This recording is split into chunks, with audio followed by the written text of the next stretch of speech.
So we now have the Closson Chase 2009 South Glow, again, still Prince Edward County. Winemaker here is Deborah Pascas, who has become a little bit of a legend in Ontario and not just Prince Edward County. She's a very interesting person. She's very intelligent. She works very hard. She has a certain view of the wine world and how the wine should be made. Again, there's a very strong Burgundy influence, I think, in her background. I don't know if she's spent a lot of time in Burgundy. It's a style that she's trying to create. And she, again, I think more than anyone appreciates the richness that Chardonnay can bring as a grape. I talked earlier how it's a full-bodied, fruity, rich variety, and I think she really embraces that and tries to get in her wine along with some elegance. So Deborah was really a key person in the development of Ontario Chardonnay.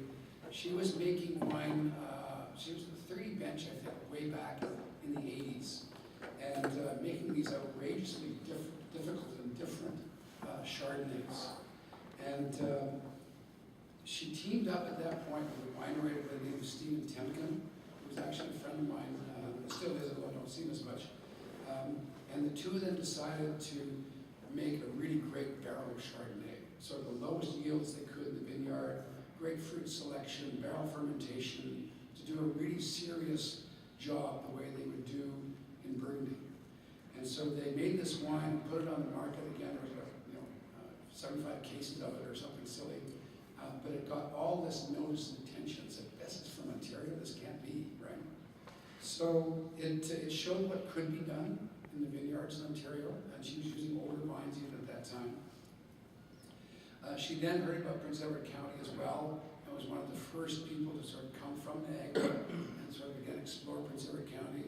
She was actually in that meeting that I was at in 1999, was one of 3 or 4 that were there. And so she's just taken that very singular vision that she's had and applied it at Closson Chase. She really didn't even want to make Pinot Noir in the early days. She was so focused on Chardonnay. But they now have a very good Pinot Noir as well. So what's happened is that Closson Chase has become very successful. One, again, great marketing team behind them, and Nick here is part of that, actually, the guy with the camera. And they've managed to really get the wine out there, and it's a very distinctive style. So have a taste.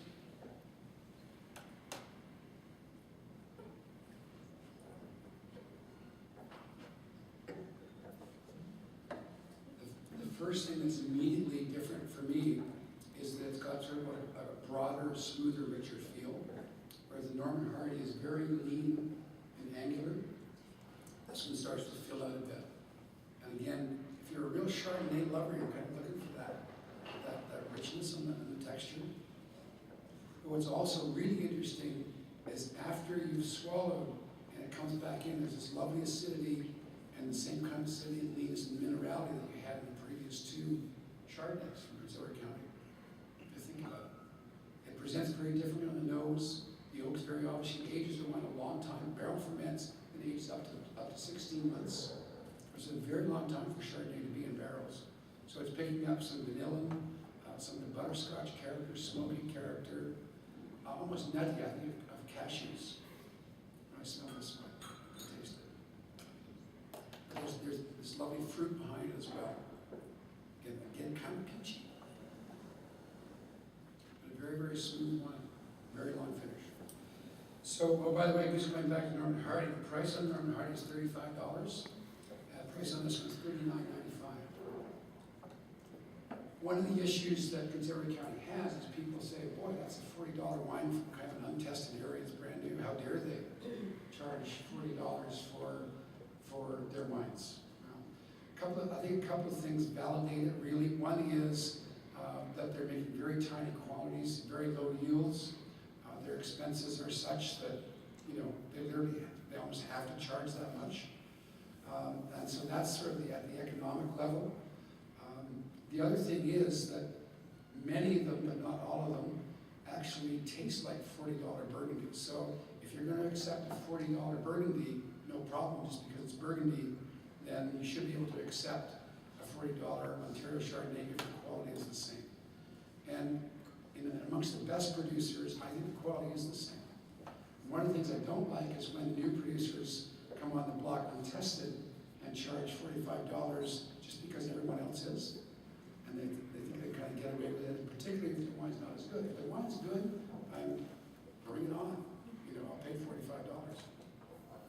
But, a lot of people think, well, I'm just going to go in and do this, and because it's Prince Edward County, I'm going to charge $45 when the wine's not there. So that's a problem. Okay, so how many of you like that one? More hands up, yeah. Very interesting. And again, to me, as a Chardonnay lover, because I like California Chardonnay too. I love Sonoma Chardonnays, by the way. And I like some of that richness in the wines as well.